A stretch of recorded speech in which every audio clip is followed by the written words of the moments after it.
कहते हैं हमारे जीवन का हर एक पल स्वर्ण होता है।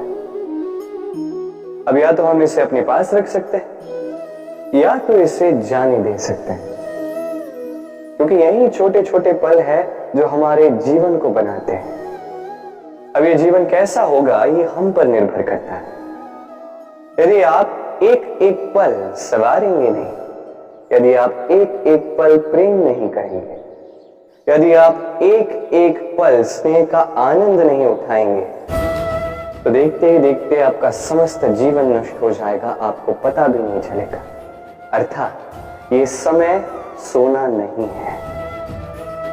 इसे हम सोना बना अवश्य सकते हैं हमारे प्रयासों से। ये समय केवल एक हल है जो भूमि को जोत सकता है और कुछ नहीं। एक अत्यंत महत्वपूर्ण बात स्मरण रखिएगा, आपके पास केवल समय है। अब इसका आप सोना बनाते हैं या सोने में इसे व्यर्थ करते हैं, निर्णय आपका है। भगवान हर कठिन परिस्थिति में यही नाम है जो हमें हल देता है। व्यक्ति जाता है, भगवान की पूजा करता है, आराधना करता है, पाठ पढ़ता है, मंदिर में जाता है, घंटी बजाता है, भगवान को उठाता है और फिर आरंभ होते हैं सारे प्रश्न। हे भगवान, मेरे साथ ऐसा क्यों हो रहा है? क्यों मेरे ही जीवन में इतना दुख है? मैं कैसे इसका सामना करूं? मुझे ये क्यों इतना दुख भोगना पड़ रहा है? हे भगवान, मैं क्या करूं?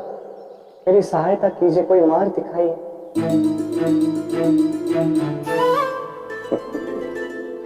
चलिए मैं आपसे प्रश्न करता हूं, मंदिर में जाने का प्रयास करने से पूर्व क्या आपने आपके जीवन में उतना प्रयास किया जितना उस समस्या को दूर करने के लिए आवश्यक था? दूसरा प्रश्न, भगवान को उठाने से पूर्व क्या आपने स्वयं को जगाया? क्या आपने आलस त्यागा? तीसरा प्रश्न, भगवान को पूछने से पूर्व क्या आपने स्वयं से पूछा कि मैं क्यों इसमें असफल हो रहा हूं? यदि नहीं तो सर्वप्रथम ये कीजिए, आपको हर प्रश्न का उत्तर मिलेगा, हर संकट का निवारण मिलेगा, कहीं और नहीं, स्वयं झांक के देखिए, प्रयास कीजिए, स्वयं को जगाइए।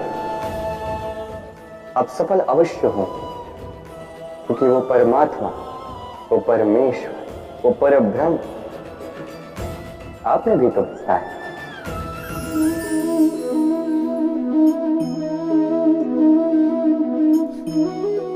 इस सूखे पत्ते को आप देख रहे हैं, ये कभी एक डाली पर हुआ करता था, हरा भरा,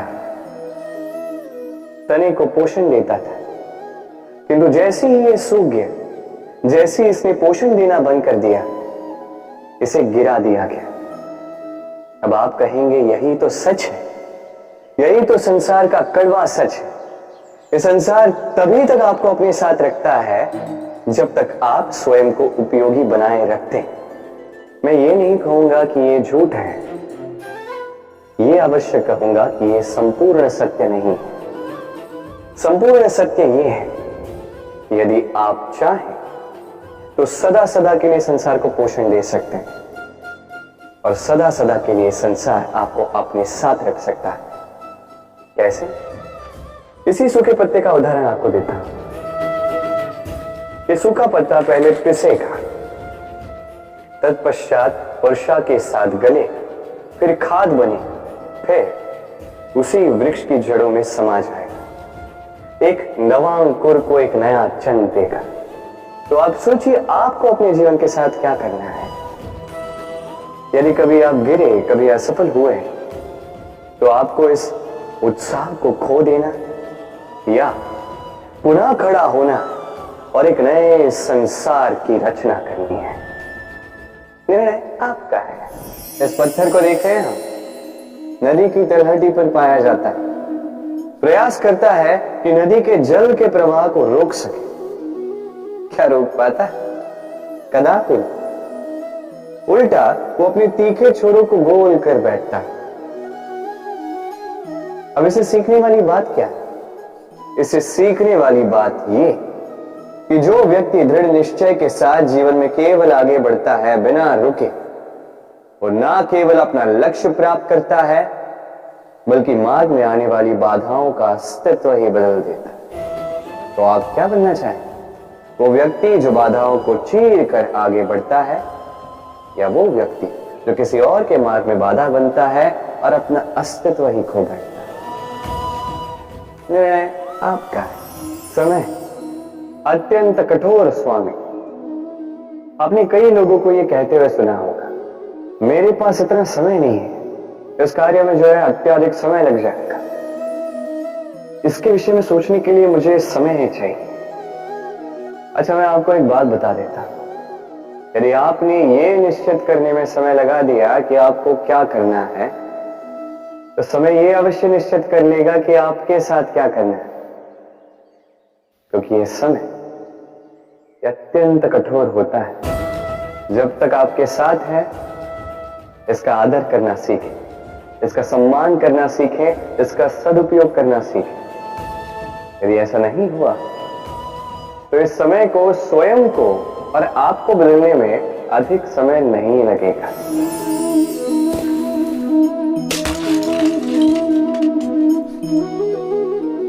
ये क्या हुआ?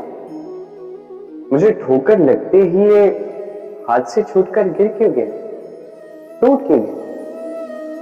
अब आप कहेंगे ये तो ऐसा ही होता है इस जीवन में, इस संसार में। ठोकर लगने के पश्चात हमारे हाथ जो भी होता है वो छूट जाता है, जो बनता है वो टूट ही जाता है। किंतु क्या ये सत्य है? आपको एक बात बता देता हूं, ठोकर खाकर गिरने के पश्चात संसार की कोई भी वस्तु भले हाथ से छूट जाए, सफलता अवश्य आती। चाहे कितनी भी बुरी तरीके से आप गिरे हो, ठोकर खाई हो, भविष्य अवश्य बनता है, क्योंकि ये ठोकर, असफल, ये कठिनाई, ये हमें ऐसे निखारती है जैसे अग्नि स्वर्ण। इसलिए जीवन में केवल आगे बढ़ते जाए, दृढ़ निश्चय के साथ बढ़ते जाए, और ठोकर खाकर गिरने से कभी भयभीत मत होइए, क्योंकि ये आने वाली सफलता का संकेत। और सफलता तभी मिलेगी जब आप गिरोगे, जब आप पुनः उठोगे, और जब आप पुनः जीवन में आगे बढ़े। प्रेम, घृणा दोनों समान शब्द हैं। कैसे? देखिए ना, दोनों में 2.5 अक्षर है, दोनों वो भाव है जो हमारे मन से जुड़े, और दोनों भाव से जुड़े व्यक्ति हमारे लिए महत्वपूर्ण है। अंतर बस इतना है कि प्रेम को मिलता है सम्मान और घृणा को मिलती है उपेक्षा। ऐसा क्यों? क्योंकि प्रेम वो भाव है जहां व्यक्ति सब कुछ दे देना चाहता है, सब कुछ हार जाना चाहता है। वही घृणा ऐसा भाव है जहां व्यक्ति सब कुछ पा लेना चाहता है, सब कुछ जीतना चाहता है। फिर भी प्रेम ये भाव कभी आपको हारने नहीं देता, और घृणा ये भाव आपको कभी जीतने नहीं देता। अब क्या करेंगे? एक ही जीवन घृणा के साथ व्यतीत करेंगे या प्रेम के साथ? मैं तो